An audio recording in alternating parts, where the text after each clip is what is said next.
Hey everyone, I've been wanting to do a kind of comprehensive beginner's guide for Dragon Quest X for quite some time now. I finally got the footage I need, so let's begin. Starting off with your name. If you are wanting to figure out what your name should be, I recommend looking it up online, how to spell your name in katakana. If you want, you could just ask me. I could probably figure it out for you. It's not too difficult. If you don't want your name showing up as something weird, I know a lot of people online's name is just because they just pick the first letter over and over again. Just leave a comment on this video and I can tell you what your name would be in katakana. And keep in mind, you'll have to come up with a name for your brother or sister as well. The next thing I recommend doing is changing your camera settings by going into miscellaneous, then settings, preferences, camera. So from here, you're going to want to change your camera speed to probably fast, as it moves quite slow on default. And then you want to mess around and see what your preferred camera settings are. For me, I like reverse for horizontal and normal for vertical, but find out what works best for you. This is going to be very important, just so you don't find it annoying to kind of look and move around in the game. Next tip is that anyone with a pink name is going to help you out with story progression. Anyone that's got a pink name will either tell you where you need to go next or will initiate some kind of a cutscene regarding the main story. So if you get lost and you're not sure what to do, just find anyone with a pink name. They'll show up as a pink dot on your map and they'll tell you what your next objective should be. There's also, of course, the big golden circle that shows up on the map. You'll see them on your local map, and later on we'll go into detail on how to find them if you're not in the same area as the next objective. Next up, churches. You do not need to pray at the church. The game is an MMO. It's constantly saving. You don't have to worry about saving your game. But if you're in a new town or you want to be able to resurrect in a specific town, you're going to need to go to that church, talk to the priest, and set them as your resurrection point. Later on, once we get Zoomstones, we'll be able to use the church to set those as well. Another note, Dragon Quest X's combat is just that, straight up turn-based Dragon Quest combat. None of that MMO slop that people are used to when they play MMOs. It's turn-based combat. It's more like active time battle from something like Final Fantasy IV maybe, because depending on your agility stat, that's going to determine when you get to attack next. So someone that has a way higher agility stat is going to be able to attack more frequently. Sometimes they'll even be able to attack twice before you get a turn, but the same thing will happen to you if you have much higher agility than the person you're fighting against. Once you have party members, the same thing applies. Each party member has their own agility stat, and as you level up and all that, your agility stat is going to increase, making it so that you have faster agility and can attack more frequently. Okay, I'm going to be avoiding story spoilers here, but once you finish the prologue, you'll be able to pick your race, and you'll start in that race's starting village. But the first thing you're going to want to do when you get there is talk to the hat clerk. This hat clerk is going to give you this doofy looking angel slime hat, which is going to boost your EXP by at least 3 times until you hit level 115. Now, yes, the hat looks doofy as heck, but what you're going to want to do is go into your menu, select equip, and then go to the angel slime cap, and then select it and change it to equip hide if you don't want your character to be actually seen wearing this item. And then the next step is you're going to want to go to the vehicle clerk. This guy's going to give you the mount in Dragon Quest X, which is called a Dolboard, and the Dolboard can be fitted with different prisms. Those prisms are what change the appearance of your Dolboard, or just change what your mount is, basically. And later on in this guide, we're going to be going through all the Dolboard quests that'll help enhance your Dolboard, expand its fuel tank, and give it the boost ability, which allows it to travel much quicker. But for now, talk to this guy. He'll give you the rental Dolboard, which is all you'll need for this beginning part of the game. It just makes travel that much quicker. The Dolboard does use fuel called dulciline, so make sure you have that on hand at all times. Once you get the rental Dolboard here, it does give you some free dulciline though. Once you're out of the village, you'll be able to hold, the button for me is L1, and the Dolboard will appear and you can ride it. And like I said, it's a lot quicker than just walking places. Next thing you're going to want to notice is there's something called the walkthrough just below the menu there.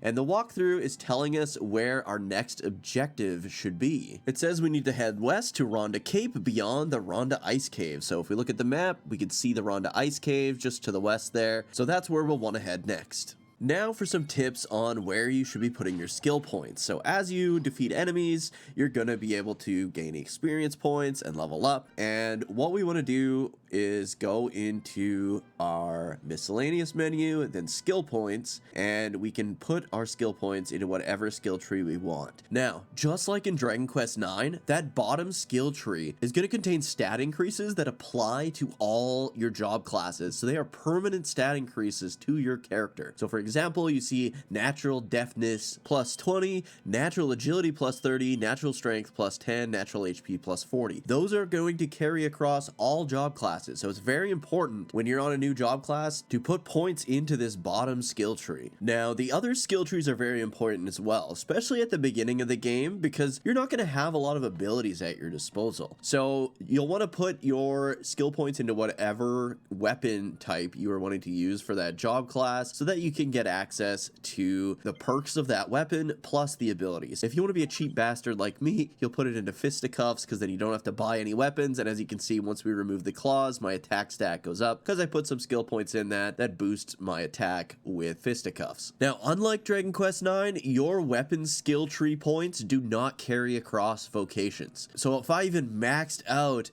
my fisticuff skill tree, when I change to a different job that has access to fisticuffs, I am not going to have any skill points in fisticuffs. That's a very important thing that I had to make sure I mentioned here. When you progress the story in your starting town, you will get access to your first Zoomstone. For more information on Zoomstones and how important they are, check out my guide on how to get all the Zoomstones in version 1, all the early game Zoomstones guide. Also, if you're into Dragon Quest content like top 10 videos, reviews, guides, all that good stuff, please remember to like, subscribe, turn notifications to all so you don't miss the next video. You can also hype this video if you want to help others out. If you want to help out the channel, be sure to join the channel and become a Dragon Warrior today. Now let's keep going. Next thing I'm going to show you is how parties work and how to get party members in Dragon Quest X. So in order to get party members, you have to come to the tavern or the bar and speak to the introducer there. In order to do this for the first time, you're going to have to do a side quest for the introducer. All you have to do for this side quest is get this person some birdsong nectar, which is super easy to do. You won't have access to the bar or tavern until you're in kind of the first main city of your race. For example, for ogres, that'll be Glen Castletown. For Weddy, that'll be Gillette. For dwarves, it'll be Mount Katara. For Puklipo, it'll be Orphea. And for elves, it should be Aslan. Next, you want to just head on over to a material shop. It'll have a big blue stone as its insignia on the map. Once you go in here,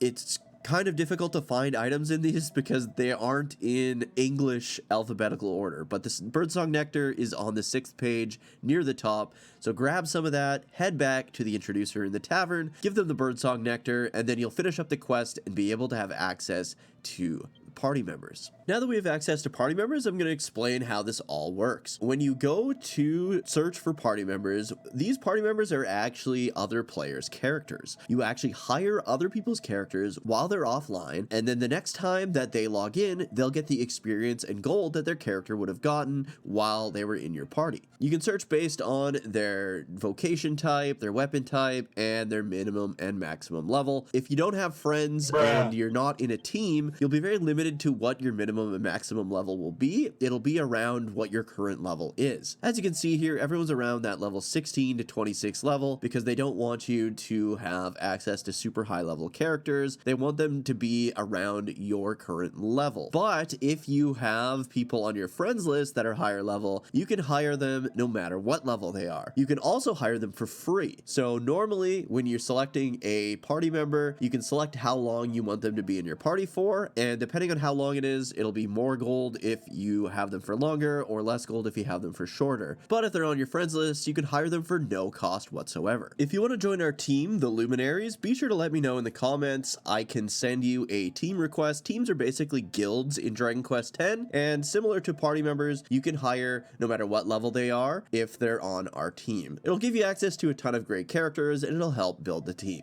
And don't forget, most importantly, to register and log out whenever you're turning off the game. Be sure to go into Miscellaneous, stop adventuring, register and exit, and then confirm. This will make it so your character can show up when other people are trying to find party members at the tavern. A little bonus tip here, because you cannot trade if you're playing the trial version of the game, this is how you get around that. You basically can still mail things to each other. You can send mail and attach items and equipment and all that stuff. So there still is a way to trade, you just have to mail back and forth instead of just going up to the character and trading that way. Alright, now once you reach level 15, you can do a quest to gain access to the guide or concierge in the inns. All you have to do for this is talk to one of the guides in one of the towns. They're always either next to or in the same room as the innkeeper, the person you'll talk to stay at the inn. In order to complete this side quest, all we have to do is beat up some she slimes and wait for them to drop a specific quest item. Doesn't take too long. Most of the areas you'll be in will have she slimes in them, so just leave town, find the closest she slimes to you, beat the crap out of them, and it'll tell you when the quest is updated in the bottom right corner of the screen. Then come back to the guide and you'll be able to complete that quest and gain access to the guide or concierge. What the concierge does is he allows you a number of different things, but most importantly, he allows you to spend your charge hours, which means any hours that you're not playing the game, you're not online, will accumulate into your charge hours. If you're playing for free, I think you can only save up to 440 charge hours. It might be 220, I'm not 100% sure on that, and I'm not too sure what the limit is if you have the full version of the game. What this gets you is access to Metal Maze tickets. The Metal Maze is where you're going to want to do all your grinding. Mazes in Dragon Quest X are basically like grottos from Dragon Quest IX, except depending on what coin or tickets you're using, that determines who the boss is going to be or what kind of a dungeon it's going to be. Now, the Metal Maze tickets, what they do is they give you access to a dungeon where all the monsters are metal slime type monsters, so be they metal slimes, metal stack slimes, liquid metal slimes, and of course the boss is always a metal king slime with a ton of other metal slimes accompanying him. On top of that, all of your hits are critical hits in this dungeon, so this is by and large the best way to level grind in the entire game. So you're going to want to stop in and spend your charge hours to get Metal Maze tickets, but there's also Zelmia crests that you use to get access to new armor, but you won't really have access to that stuff until you're in version 2 anyway. So I would focus on Metal Maze tickets. The other important thing that the guide does is once a week it gives you access to a certain amount of gold, a certain amount of casino tickets, bingo tickets, all that kind of stuff. I would just call it my Dragon Quest X welfare check.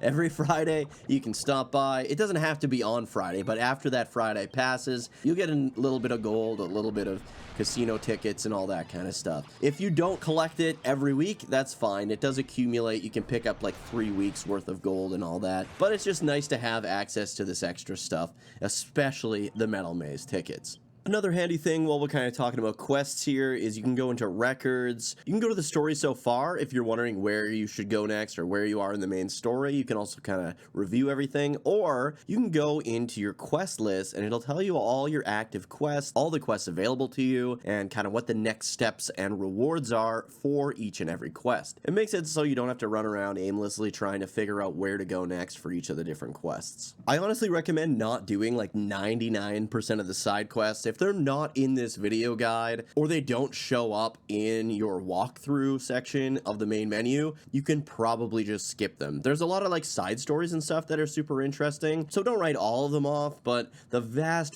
majority of side quests are completely pointless. Since I was already talking about the maze, I'm going to show you how to get access to the maze. So you want to head off to Port Lendor and head to the Port Lendor North.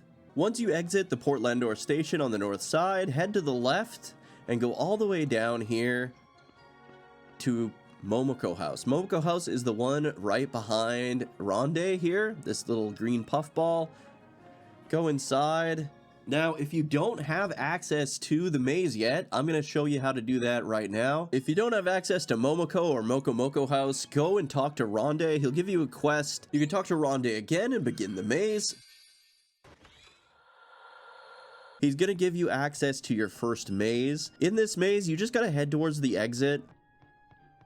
Some floors are going to have monsters on them. You have to defeat all the monsters in order for the next floor to unlock. So make sure you go through each of the floors, defeating all the monsters, unlocking the doors, and head to the end. Once you get to the final area. The place right before it is going to be called Path to the Boss. Head to the exit and you'll enter the boss room. In order to begin the boss fight, you just head to the boss. Once you run into him, the boss fight will begin. Fight the boss. Once the boss is defeated, then you should grab any treasure chests that might be laying on the floor. There might be just a purple chest, there might be a purple and a red chest. Either way, grab all the items that you can and head towards the exit in order to exit the maze. Once you've exited the maze, talk to Ronde again to cash in your quests, and you now have access to the maze. Alright, now that we got all that out of the way, in order to do a maze, you just talk to Dorothy here and select Go to the Magic Maze. Talk to this guy here and head to the maze. And this next step is crucial. Be sure to like, subscribe, and turn notifications to all so you don't miss the latest Dragon Quest news, reviews, guides, and top 10 videos. You can also hype the video to help others find it, and join the channel if you want to help support it and become a Dragon Warrior today. Alright, as you approach, there's always going to be some kind of a statue in the middle of the first room.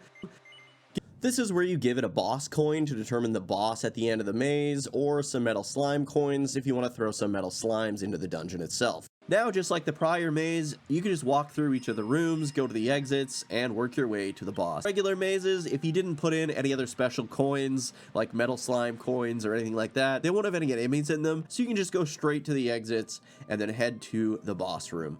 Just like the metal maze, you're gonna enter the boss room, run into the boss, and start the boss fight. Whatever you threw in as your boss coin, that's gonna be your boss fight. And just like before, after defeating the boss, make sure you grab your treasure chests and leave. And that is how you do and gain access to the maze. Another great way to level up and gain access to a ton of gold is to do the daily strike forces. You just talk to these guys. They're at the entrance of every single main town or city or castle. They'll give you a list of monsters that kind of have bounties on them. And usually you want to select the one that's kind of closest to where you're at and gives the most EXP. And then you just defeat like 20 of that enemy, come back and talk to this guy again, and he'll give you the EXP and gold that he was offering for the reward. You can only do this once a day. There is a weekly one, but that shows up in version 2. Once you've reached at least level 20 in a job class or vocation, it's now time to do the job class change side quest. So go to any tavern and talk to the priest that'll be there next to the introducer,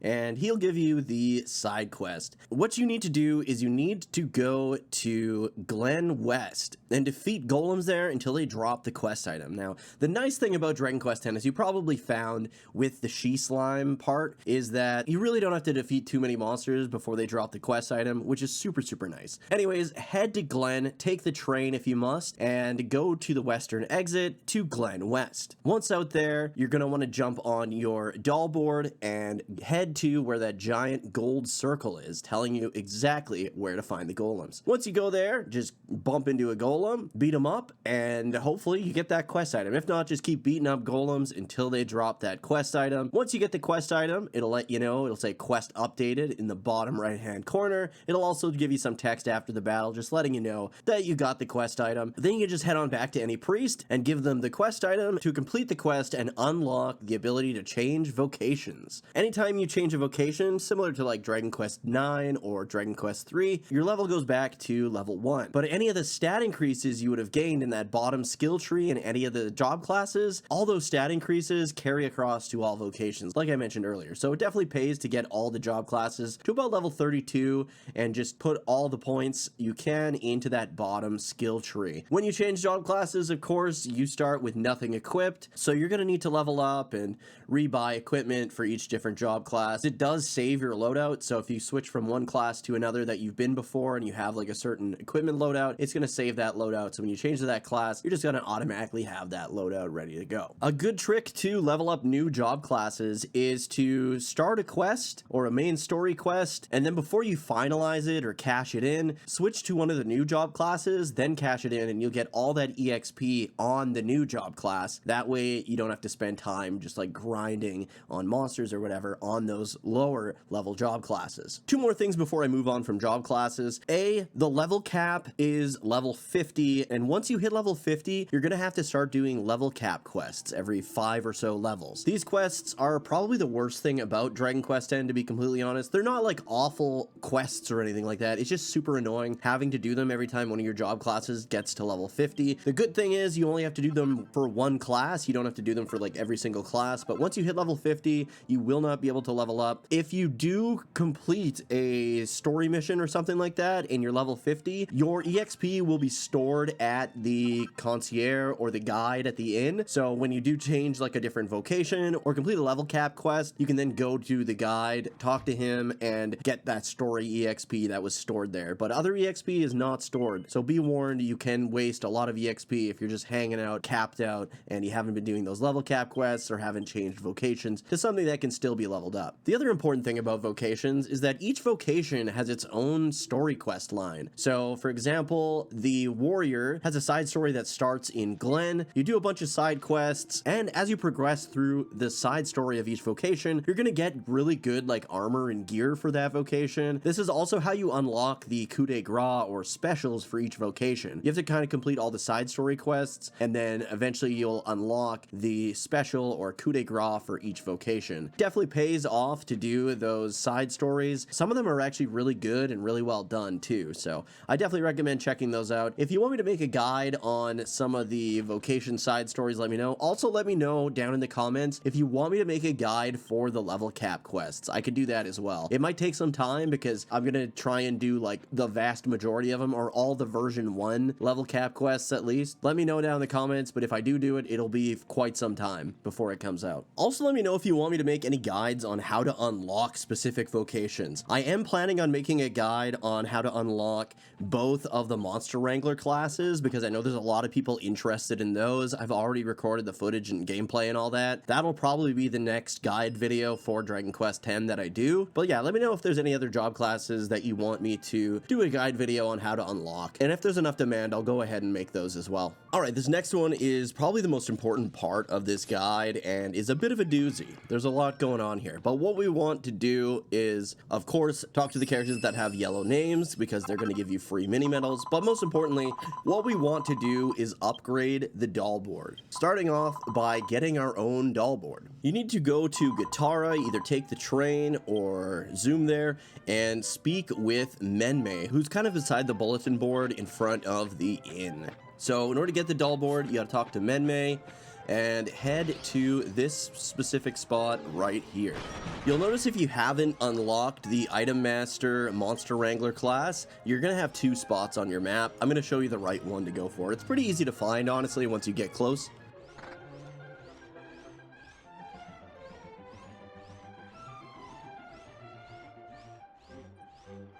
Alright, as you come over the hill, you can kind of see that blue glow. That's where we want to go. That's the item we're looking for. It's in that little blue glowy area. So we want to interact with this, and then we just want to head back to Mount Guitarra and talk to Menmei once more. Give that item to Menmei, and she will give you your Dolboard. Now that we've got our own personal Dolboard and are no longer using the rental Dolboard, we can make some upgrades to it. The most important one is the boost feature, but we can't do that until we do some other things first. So first thing we're going to want to do is expand our fuel tank. So accept the next quest from Menmei, and then we are off on a fairly long journey. Before we leave, if you've got a spare Zoomstone, be sure to go to the church here and set it to Mount Guitarra so that you can just zoom back here, because we're going to have to come back here after we make this long journey. If you don't have very many Zoomstones like me in this case, be sure to check out my Zoomstones guide. I did a whole guide on how to get all of the Zoomstones possible in version 1 of Dragon Quest X. So check that out. You're not going to want to miss any of these Zoomstones. They're super, super handy.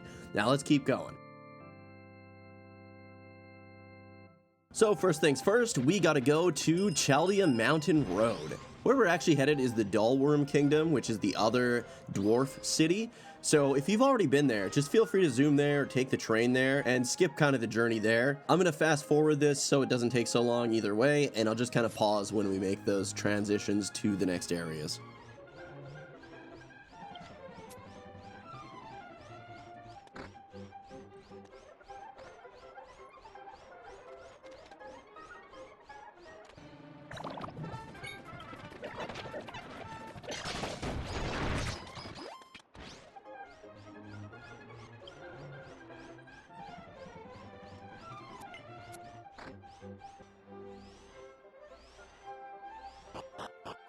Now that we've arrived at the Chaldea Mountain Road, our next stop is Dolboard Desert East, which is the exit all the way to the far north of this area. Again, gonna fast forward and stop once we get there.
Now that we've arrived in the Dolboard Desert, it's off to the Dolboard Kingdom, which is all the way to the west there, kind of near the bottom. Again, gonna fast forward this until we get there.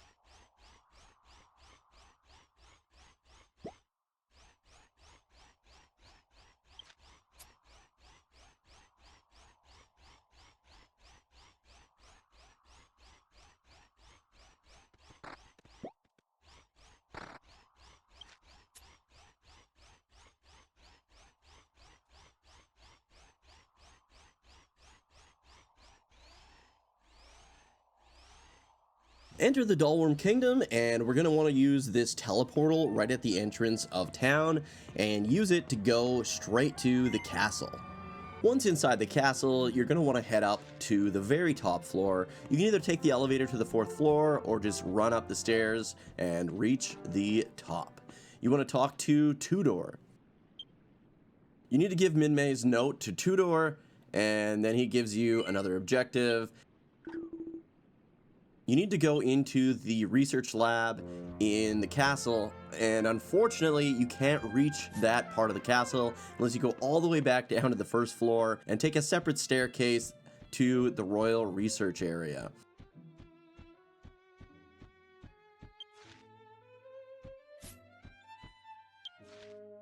The book is just here in the back left corner of the room. The book you're looking for is the Gitaria Technology book. So grab that book and head back to Gitara. Hopefully you set that zoom point like I recommended, and speak to Menmei. Now Menmei is going to take about 3 minutes to read the book, so do a little dance, make a little love, get down tonight, then talk to Menmei again, and she'll tell you need to get an energy pot from a hunter mech. So take the train to Gillette Station. We gotta head to the Curarana coast, so let's take the eastern exit in Gillette, all the way up the stairs at the top of the sets of stairs here.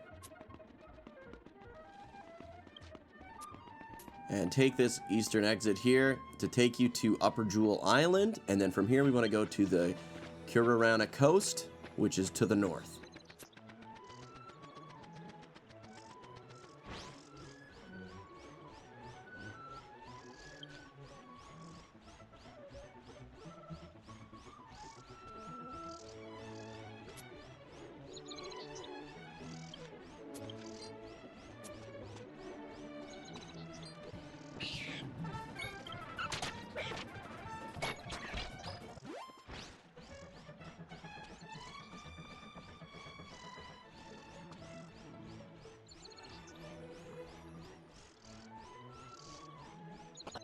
Once you reach the Curana coast, we want to go to the Sea Melting Cave. You can see it there just to the east. So work your way around this kind of landmass here and get to the Sea Melting Cave.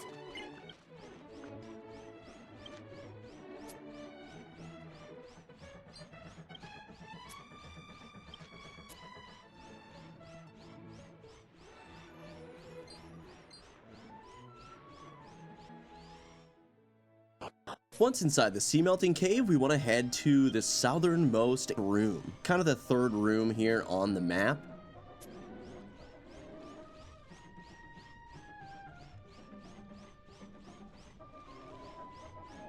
And this is where we want to beat up some hunter mechs until they drop the quest item. Now let's take the energy pot back to Menmei so she can add an extra fuel tank to the Dolboard. Now, the final quest we want to do is the one that gives us the ability to boost on the Dolboard. This one's probably the most important Dolboard side quest. We've got to go back to the Dullworm Kingdom, but this time we can use the wagon. So talk to the peddler here and go to the Global Desert, which will take you right outside the Dullworm Kingdom. Then, of course, head to Dullworm Castle to the west. And then go back to the top of the castle and work your way around. We need to speak to Chunig here, who will ask you to grab an item in the northern part of the Global Desert. This one's a little bit tricky. We have to find the right hole in the ground, and this is the one right here on the northernmost tip. And we need to use the minecart to get to where we need to go. So ride the minecart and then head topside, and you should be up on that ledge that you couldn't get access to from down below.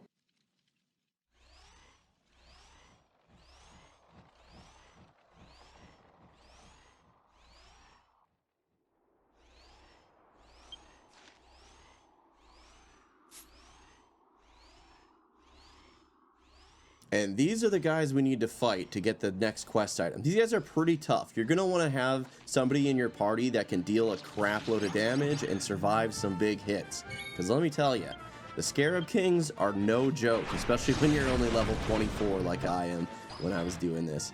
It even took out my almost level 80 character, so like I said, be careful, get a good party, beat these guys up, get the Sovereign Shell, head back to Chunig, and he'll give you the turbo parts. Give the turbo parts to Menmei, and she'll tell you you need one more thing from Draz Quarry. So head back to Chelia Mountain Road, and then right there is the Draz Quarry. Work your way to Draz Quarry, and once there, you'll learn about a small workshop off to the east. So head on over there. You'll see down below, it's almost like a mine site. There'll be that glowing object. That's where we need to go.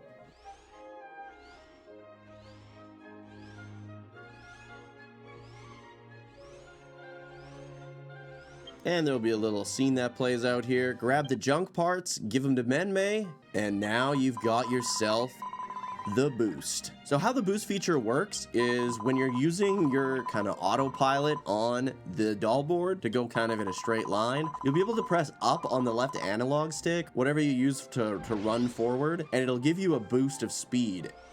It's really difficult to turn while you use boost, but it covers a lot of distance way quicker than the regular speed. That boost bar there has got to charge up every time you want to boost, so kind of make any adjustments you need to make, and then you can just boost again. I hope this video helped you guys out. I really wanted to make this beginner's guide for a very long time, and I'm glad I finally got to put it all together for you guys. If you guys did enjoy it, please remember to like, subscribe, turn notifications to all so you don't miss the next video. You can support the channel by joining the channel and becoming a Dragon Warrior today, and you can support this video by hyping it on mobile. It just pushes it up people's search results, so people who need help with Dragon Quest X can find it a bit easier. Thanks again so much for watching. Be sure to mention any beginner's tips that you feel would be important in the comments below, and I'll see you guys in the next one.